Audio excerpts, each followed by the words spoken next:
ETF index mutual funds నేర్చుకుని stock market లో రాణించాలనుకుంటున్నారా? వెంటనే ఈ నెంబర్ కి కాల్ చేయండి. మాక్సిమం ఇన్వెస్ట్మెంట్ మనకి పిఎంఎస్ లో ఫిఫ్త్ క్లాస్ వచ్చిందో ఈ గ్యాప్ అనేది బాగా పెరిగిపోయింది. సో మధ్యలో ఏదన్నా ప్రొడక్ట్ తీసుకొద్దాము అనుకున్న థాట్ లోనే మనకి సెబీ SIF ని లాంచ్ చేసింది. మామూలుగా మనకి మ్యూచువల్ ఫండ్స్ లో లాగా స్టాక్స్ ఉంటాయి, పిఎంఎస్ లో లాగా స్టాక్స్ ఉంటాయి. ఇందులో స్టాక్స్ ఉండి అదనంగా డెరివేటివ్స్ అనేది ఉంటుంది. యాక్చువల్లీ అసలు ఈ డెరివేటివ్స్ అంటే ఏంటి అని చూద్దాం. ఈ మ్యూచువల్ ఫండ్స్ అడ్వైజర్స్ ఎవరైతే ఉన్నారో, డిస్ట్రిబ్యూటర్స్ ఎవరైతే ఉన్నారో వాళ్ళు SIF చేయలేరు. దీనికి సపరేట్ కేటగిరీ ఉంటుంది, అందరూ దీన్ని డిస్ట్రిబ్యూట్ చేయలేరు. సెబీ ఎప్పుడు పెట్టినా కూడా పబ్లిక్ మనీని ఆలోచించుకొని పెడుతుందండి. ఇది ఒక మంచి ప్లాట్ఫామ్, ఇది ఒక మంచి opportunity.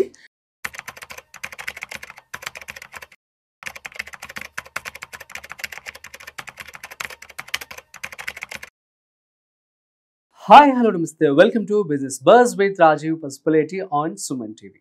So SIF specialised investment fund ఇప్పుడు రీసెంట్గా రాబోతుంది మార్కెట్లో. సో దీని గురించి పూర్తి సమాచారం ఇవాళ మనతో చెప్పడానికి వెల్దీ చక్రధర్ గారు ఉన్నారు. సో వారి మాటల్లో మరింత సమాచారం అడిగి తెలుసుకుందాం. సో డౌట్స్ అన్ని కూడా క్లారిఫై చేసుకుందాం. సో హాయ్ సార్, నమస్తే. నమస్తే, ఎలా ఉన్నారు? Yeah fine. సో SIF ఇప్పుడు కొత్తగా రాబోతోంది. సో దీనికి సంబంధించి అసలు SIF అంటే ఏంటి, ఇందులో ఎటువంటి జాగ్రత్తలు తీసుకోవాలి, ఎలా పెట్టుబడి పెట్టాలి, అసలు సేఫా కాదా అంటే ఏం చెప్తారు? ఇది మంచి పాయింట్ అండి. యాక్చువల్ గా SIF అనేది మనకి ఎప్పుడైనా ఈక్విటీ ఇన్వెస్ట్మెంట్స్ కోసం వస్తే కనుక మనకి మ్యూచువల్ ఫండ్స్ అందరికి తెలుసు బాగా మంచి రాణించింది. అలాగే PMS, AF. సో ఎప్పుడైతే SEBI security exchange board of India అటు మ్యూచువల్ ఫండ్స్ ఆఫర్ చేస్తున్నాయి మనకి, అలాగే PMS. సో మీ PMS లో మినిమం పెట్టాల్సి వచ్చేది 50 lakhs. కానీ మ్యూచువల్ ఫండ్స్ మనకి కామన్ గా ఎవరైనా సరే 1 lakh, 2 lakhs, 10,000 పెట్టుకోవచ్చు. సో ఎక్కడైతే మినిమం ఇన్వెస్ట్మెంట్ 10,000 నుంచి మాక్సిమం ఇన్వెస్ట్మెంట్ మనకి పిఎంఎస్ లో 5th class వచ్చిందో ఈ గ్యాప్ అనేది బాగా పెరిగిపోయింది. సో మధ్యలో ఏదన్నా ప్రొడక్ట్ తీసుకొద్దాము అనుకున్న థాట్ లోనే మనకి సెబీ SIF ని లాంచ్ చేసింది. సో ఇందులో వచ్చి మినిమం ఇన్వెస్ట్మెంట్ 10 lakhs పెట్టాలి, 10 lakhs. Specialised investment fund. Actual గా ఈ స్పెషలైజ్డ్ ఇన్వెస్ట్మెంట్ ఫండ్ లో మెయిన్ గా ఉండేది ఏంటంటే డెరివేటివ్స్ ఉంటాయి. మామూలుగా మనకి మ్యూచువల్ ఫండ్స్ లో లాగా స్టాక్స్ ఉంటాయి, పిఎంఎస్ లో లాగా స్టాక్స్ ఉంటాయి. ఇందులో స్టాక్స్ ఉండి అదనంగా డెరివేటివ్స్ అనేది ఉంటుంది. యాక్చువల్లీ అసలు ఈ డెరివేటివ్స్ అంటే ఏంటి అని చూద్దాం. చాలా మందికి అర్థం కాదు డెరివేటివ్స్ అంటే ఏంటి అని. కామన్ మ్యాన్ కి మీకు ఒక మంచి ఎగ్జాంపుల్ చెప్తా. ఇప్పుడు ఒక ల్యాండ్ ఉంది అనుకోండి, ఒక ల్యాండ్ 10 lakhs దాని కాస్ట్. సో అంతా చెప్పుకుంటారు ఊళ్ళో, పలానా ల్యాండ్ ఉంది 10 lakhs దాని విలువ, కొనుక్కోండి కావాలంటే అని చెప్పి. కానీ ఒక వార్త వస్తుంది ఏంటంటే ఆ ల్యాండ్ కింద మంచి గని ఉంది, గోల్డ్ మైన్ కావచ్చు, ఏదైనా మంచి గని ఉందని వచ్చింది అనుకోండి. అమాంతం ఈ 10 lakhs ల్యాండ్ కాస్త 1 crore అయిపోతుంది. న్యూస్ వచ్చింది అంతే, ఆ ల్యాండ్ కింద ఏదో చాలా వాల్యుబుల్ పర్షబుల్ ఉంది అని చెప్పి. ఒకవేళ అది పాజిటివ్ న్యూస్. ఒకవేళ ఆ ల్యాండ్ కింద చెరువు ఉంది అని న్యూస్ వచ్చింది అనుకోండి, ఎవరు కొనరు. ఇప్పుడు మీరు చూసారు హైదరాబాద్ లో చెరువు మీద ల్యాండ్ వచ్చిందంటే కూల్చేస్తున్నారు. ఆ ల్యాండ్ వాల్యూ అమాంతం 0 అయిపోతుంది. సో ల్యాండ్ ప్రైస్ 10 lakhs ఒక పాజిటివ్ న్యూస్ వల్ల ఏమో 1 crore అయింది, ఒక నెగిటివ్ న్యూస్ వల్లనేమో 0 అయిపోయింది, కంప్లీట్ 0 అయిపోయింది. సో అదే డెరైవ్. సో అండర్ గ్రౌండ్ అంటే మనకి దాని కింద ఏమున్నది అన్న దాని బేస్ చేసుకునే ది ప్రైస్ అనేది మారిపోయింది. సపోజ్ మీకు ఒక స్టాక్ గురించి చెప్తాను, ఎగ్జాంపుల్ సార్ స్టాక్ ఇస్తాను. బెటర్ సార్ ఎగ్జాంపుల్ చెప్తే మన ఆడియన్స్ అందరికి ఈజీగా ఇప్పుడు అర్థమైంది. ల్యాండ్ గురించి ఫార్మా కంపెనీ తీసుకుందాం. ఒక ఫార్మా కంపెనీ షేర్ 100 rupees ఉంది. అది కోవిడ్ తయారు చేస్తుంది, కోవిడ్ వ్యాక్సిన్ తయారు చేస్తుంది.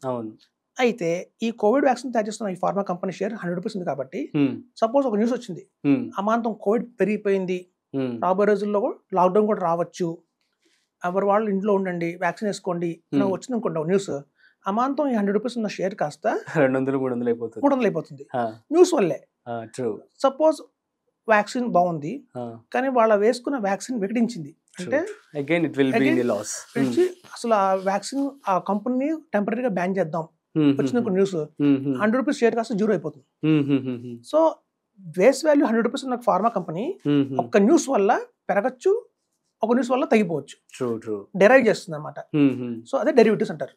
సో ప్రతి ఒక్క స్టాక్ కి కూడా ఏంటంటే దాని అసలు ప్రైస్ కంటే కూడా గ్లోబల్ గా రావచ్చు ఒక న్యూస్, ఇంటర్నల్ గా రావచ్చు. ఒక న్యూస్ ఆధారంగా చేసుకొని పెరగచ్చు తగ్గచ్చు అన్నదే ఆ డెరివేటివ్. అదే డెరివేటివ్స్ అంటే. సో ఇది కామన్ మ్యాన్ కి అర్థం కాదు. ఒక మామూలుగా కామన్ మ్యాన్ కి మనం దానికి ఎలా స్పందించాలి, ఆ న్యూస్ కి అది నిజమా అబద్ధమా, అది కరెక్టా కాదని డెసిషన్ మేకింగ్ అనేది ఉండదు. కాబట్టి దీన్ని ఓన్లీ ఎక్స్పర్ట్స్ మాత్రమే హ్యాండిల్ చేయాలి. అది తెలియకుండానే చాలా మంది డెరివేటివ్స్ లో పెట్టి ఫ్యూచర్స్ అండ్ ఆప్షన్స్ చేసి పోగొట్టుకుంటారు డబ్బులు. మోస్ట్ వారన్ బఫెట్ చెప్పింది కూడా ఏంటంటే ఈ డెరివేటివ్స్ అనేది కూడా చాలా డిజాస్టర్. సరిగ్గా అర్థం చేసుకోకుండా ఇన్వెస్ట్ చేస్తే మాత్రం హ్యూజ్ మనీ లాస్ అయ్యే అవకాశం ఉంది. అంటారు. అంటే వస్తే మనీ బాగా వస్తుంది లేదా బాగా పోతుంది. సో మనకి ఈ ఎస్ఐఎఫ్లో ఏంటంటే మెయిన్గా డెరివేటివ్స్ అని పెట్టారు. సో ఫస్ట్ టైం ఇంట్రడ్యూస్ చేసింది సెబీ, ఈవెన్ కామన్ మ్యాన్ కూడా డెరివేటివ్స్ని ఎస్ఐఎఫ్ ఫార్ములాలో పెట్టింది. సో ఈ ఎస్ఐఎఫ్ లో ఏంటంటే మనకి 60 to 70% స్టాక్స్ కొన్నా కూడా ఒక 25% మాక్సిమం డెరివేటివ్స్ పెట్టే అవకాశం ఉంది. సో ఇది మనం డైరెక్ట్ గా మ్యూచువల్ ఫండ్స్ కొనుక్కున్నట్టు కొనుక్కోకండి, ఓన్లీ ఎక్స్పర్ట్స్ ద్వారానే మీరు వెళ్ళండి. వెళ్తే కనుక వాళ్ళకి అది జెన్యూన్ న్యూస్ కాదా అని వాళ్ళకి అర్థమవుతుంది. దాని ప్రకారం వాళ్ళు నిర్ణయం తీసుకొని ఇన్వెస్ట్ చేస్తారు కాబట్టి వాళ్ళకి రిటర్న్స్ కూడా బాగా వస్తాయి. సో మ్యూచువల్ ఫండ్స్ కంటే కూడా ఎక్కువ రిటర్న్స్ వచ్చే అవకాశం ఉంది, మ్యూచువల్ ఫండ్స్ కంటే కొంచెం పడే అవకాశం కూడా ఉంది. ఇట్లాంటి రిస్క్ ఉంది కాబట్టి సెబీ ఏం చేసిందంటే మ్యాక్స్ టు మాక్సిమం 25% మాత్రమే అలో చేస్తుంది.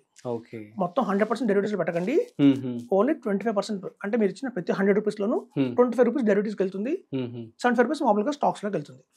సో ఈ మామూలుగా ఉన్న స్టాక్స్ లోకి రిటర్న్ మనకి బాగానే వస్తుంది. ఈ 25% ఎక్స్ట్రా అయితే ఉందో డెరివేటివ్స్ లో అది మీకు ఒక ప్లస్ పాయింట్ అవ్వచ్చు, అది కనుక సమ్ టైమ్స్ మైనస్ పాయింట్ కూడా అవ్వచ్చు. సో కాబట్టి ఎస్ఐఎఫ్ అనేది ఒక మంచి ఇన్వెస్ట్మెంటే. ఎవరైతే ప్రాపర్ గా హ్యాండిల్ చేస్తున్నారో, మంచి జెన్యూన్ కంపెనీస్ ఏవైతే ఉన్నాయో లైక్ ఐసిఐసిఐ కావచ్చు, హెచ్డిఎఫ్సి కావచ్చు, అలా బాగా మంచి మోనోపోలీ ఒక ట్రస్ట్ వర్ది కంపెనీస్ ఏవైతే ఉంటాయో, మోతిలాల్ ఒస్వాల్ కావచ్చు, అలాంటి వాళ్ళు ఇన్వెస్ట్ చేసుకొచ్చిన ఎస్ఐఎఫ్ లో మాత్రం మనం ఇన్వెస్ట్మెంట్ చేయొచ్చు. మంచి టీం ఉంటుంది, వాళ్ళకి బాగా నాలెడ్జ్ ఉంది కాబట్టి మీకు ఫర్దర్ గా మీకు మంచి ఇన్ఫర్మేషన్ మంచి అమౌంట్ వస్తుంది. అయితే ఈ మ్యూచువల్ ఫండ్స్ అడ్వైజర్స్ ఎవరైతే ఉన్నారో, డిస్ట్రిబ్యూటర్స్ ఎవరైతే ఉన్నారో వాళ్ళు ఎస్ఐఎఫ్ చేయలేరు. దీనికి సపరేట్ కేటగిరీ ఉంటుంది, అందరూ దీన్ని డిస్ట్రిబ్యూట్ చేయలేరు. మళ్ళీ కొన్ని కండిషన్స్ ఉన్నాయి. సో ఆ కండిషన్స్ ఫుల్ఫిల్ అయిన అడ్వైజర్స్ మాత్రమే దీన్ని కూడా ముందుకు తీసుకెళ్తారు. సో కాబట్టి ఏంటంటే మ్యూచువల్ ఫండ్స్ అడ్వైజర్స్ కనుక మనం అప్రోచ్ అయ్యి నాకు ఎస్ఐఎఫ్ కావాలి అంటే ఎదురు 2 ఆన్సర్లు వస్తాయి. సార్ నాకు ఎస్ఐఎఫ్ లేదు, నేను చేయలేను, కాబట్టి ఏదైనా ఎస్ఐఎఫ్ చేసే డిస్ట్రిబ్యూటర్ దగ్గరికి మీరు వెళ్ళండి అని చెప్పే అవకాశం ఉంది. లేదా ఎస్ఐఎఫ్ జోలికే పోకండి, అది హై రిస్క్, ఎందుకోసం కోలా, దానికంటే మ్యూచువల్ ఫండ్స్ బెస్ట్ అని చెప్పే అవకాశం కూడా ఉంది. విషయాన్ని బట్టి చూస్తే టెన్షన్ పడుకుని తెలిసిన దాంట్లో పెట్టడం కూడా బెస్ట్ అని అనుకుంటారు.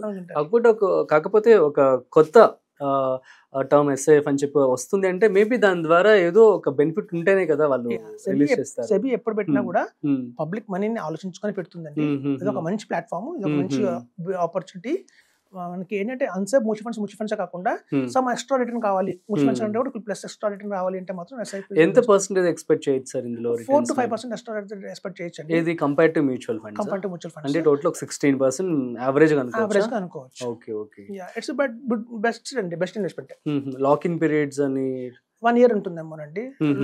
ఎగ్జిట్ లోడ్స్ ఉంటాయి అంతే, మనం ఎప్పుడు పడితే రిడీమ్ చేయలేము. దాని కూడా కొన్ని వీక్లీ రిడెంప్షన్ అని, ఫోర్ట్నైట్ రిడెంప్షన్ అని, మంత్లీ రిడెంప్షన్ పెట్టారు వాళ్ళు. సో మనం డైలీ రిడెంప్షన్ అయితే ఉండదు, దీనికి ఎప్పుడు సేల్ చేయలేము, కొంచెం లాక్ పీరియడ్ అయితే ఉంటుంది. సో అల్టిమేట్ గా SIP is the best. So మరి ఎప్పటి నుంచి అమల్లో ఉండబోతుంది? ఇది ఆల్రెడీ వచ్చిందండి, కొంచెం పేపర్ వర్క్ 99% అయిపోయింది. మోస్ట్లీ మనకి జూన్ ఎండింగ్ కానీ జూలై ఫస్ట్ వీక్ కానీ ఆగస్ట్ 15th కానీ వచ్చేయచ్చు, ఇండిపెండెన్స్ డే. ఓకే, సో మరి అందరూ డబ్బులతో రెడీగా ఉండండి. ఆల్రెడీ ఏమ్స్ దగ్గర రెడీగా ఉన్నాయి, పబ్లిక్ రాలేదు. ఓకే, అవునా? ఓకే, పబ్లిక్ వచ్చేస్తే then they will release. Okay, so that's it guys. అర్థమైంది కదా, స్పెషలైజ్డ్ ఇన్వెస్ట్మెంట్ ఫండ్ అనమాట. సో ఇది కొంచెం సెబీ కొత్త రూల్స్ తీసుకొని కొంచెం మ్యూచువల్ ఫండ్స్తో కూడా పోలిస్తే 3 to 4% కొంచెం ఎక్కువ రిటర్న్స్ వచ్చే అవకాశం కూడా తెలుస్తున్నట్లుగా వెల్డీ చక్ర దగ్గర చెప్పడం జరిగింది. సో మీరు కూడా మీ డబ్బులతో రెడీగా ఉండండి, సో దట్ ఇన్వెస్ట్ చేసుకొని సేఫ్గా మీ యొక్క రిటర్న్స్ని పెంచుకోండి. So that's it. మరొక ఇంట్రెస్టింగ్ కంటెంట్తో మళ్ళీ కలుద్దాం. అంతవరకు చూస్తూనే ఉండండి Suman TV. This is Rajiv signing of.